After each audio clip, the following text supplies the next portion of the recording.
Growing up, what was your favorite thing to watch? Maybe you watched cable television or you rented out DVDs. My generation likes to watch YouTube. However, growing up, my parents did not allow my siblings and I to watch YouTube for various reasons. This was quite frustrating. All my friends were allowed to watch YouTube. Why wasn't I allowed to? However, now that I'm older, I appreciate this decision. A lot of my peers' favorite YouTubers turned out to not be the best of people, having allegations ranging from racism to assaults. Another thing I appreciate my parents for is that they protected my online privacy. When they finally allowed me to have social media, they didn't let me post my face online just yet.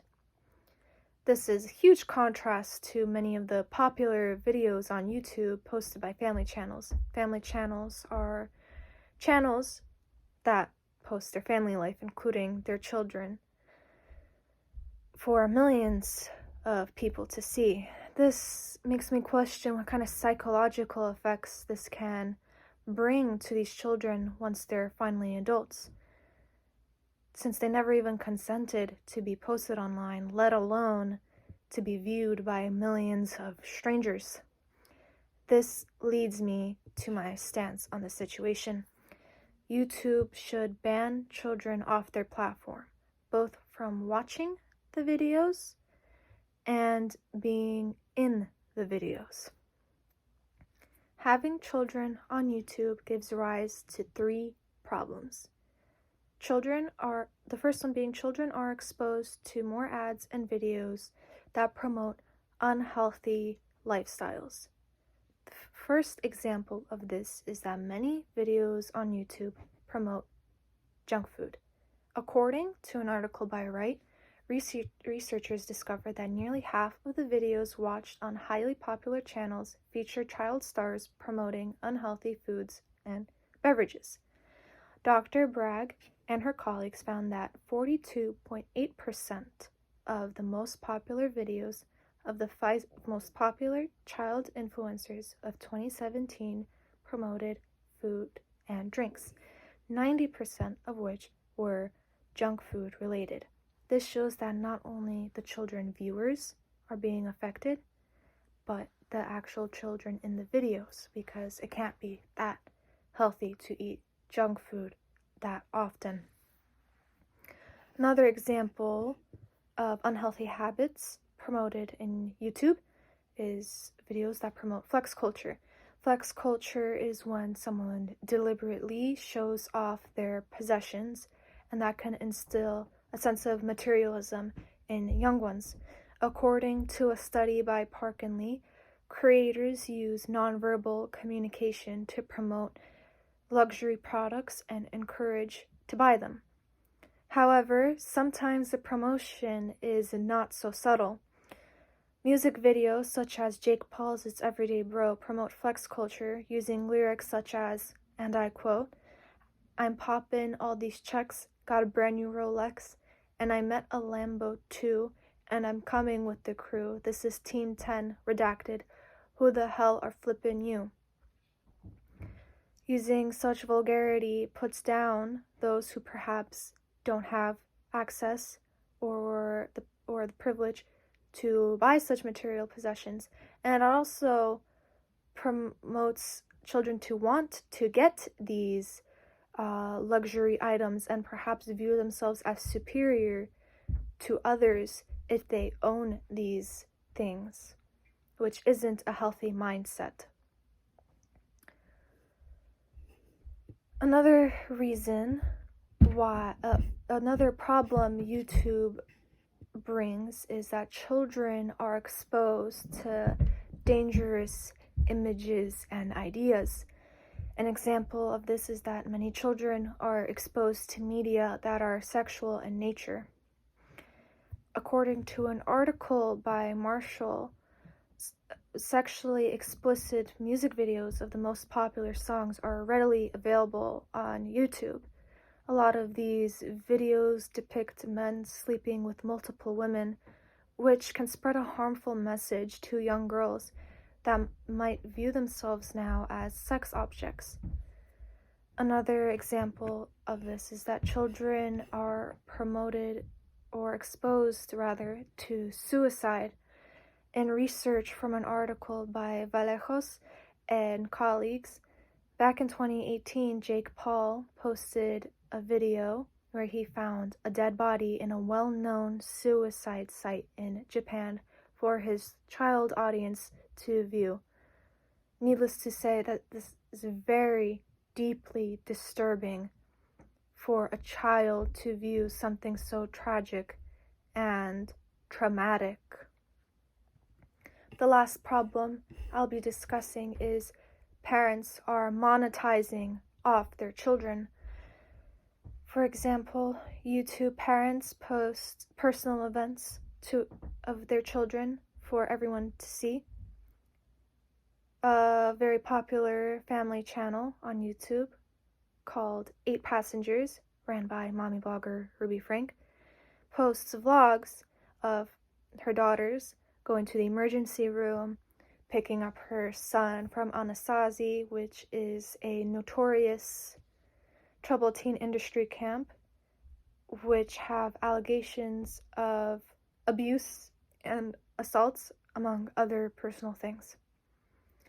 Another example is YouTuber parents like to pull cruel and humiliating pranks for their children.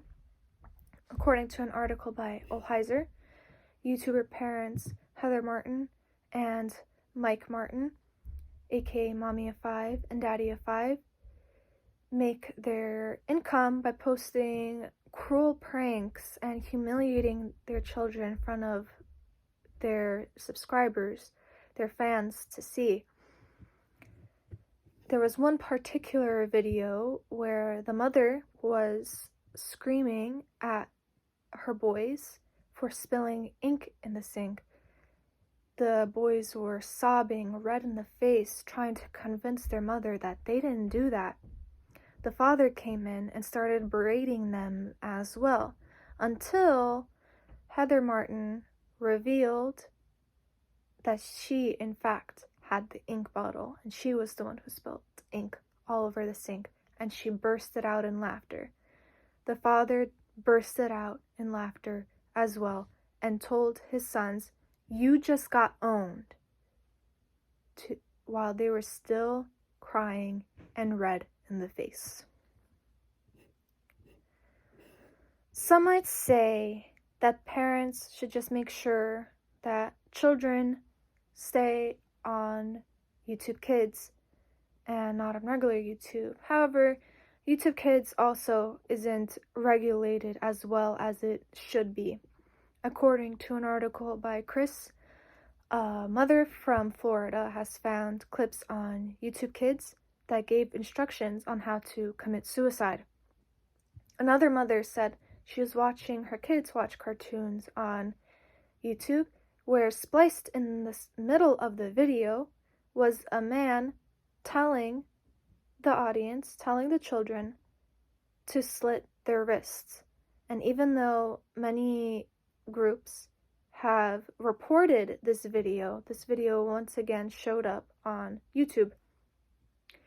Now that you can see how detrimental this issue is, we need to look at the solutions.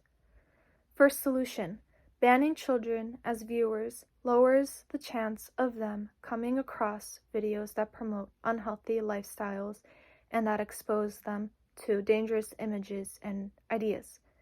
YouTube Kids should be deleted, and age needs to be asked before creating an account, which I'm aware they do that, however, not well enough, clearly. Next solution is banning children as subjects of videos in order to prevent them from being exploited by their parents for money. I understand that this is a main source of income for many family vloggers. However, this needs to be done. First, monetization of children and family channels should be cut off. Once people get used to this idea, videos with children should be removed. If creators continue to post children, their channel should be removed temporarily as a warning. And if they continue to post children after their temporary suspension has been released, the creator's channel needs to be revoked. I'd like you to imagine something. Right now, we live in a society where major social media, news outlets, TV shows have increasing numbers of ads and have an increasing main subject, and that being children. I want you to imagine a world where kids can grow up in a healthy environment, one where they aren't exploited for money, one where they aren't exposed to unhealthy habits such as suicidal ideation or unhealthy food, which I know from the suicidal ideation is more serious, but both should be taken into account. We can be closer to this ideal world when we remove children from YouTube. In closing, I want to repeat once again that YouTube must ban children off their platform. Children might be frustrated at first, just like how I have, but they'll appreciate this decision in the end. I want you to help with this, first by limiting your child's access to YouTube and monitor their online presence. This doesn't mean you have to helicopter parenting also isn't good, but I encourage that you ensure they're safe online. I encourage you to spread awareness about the issues at hand, and I encourage you to hold YouTube responsible. Thank you.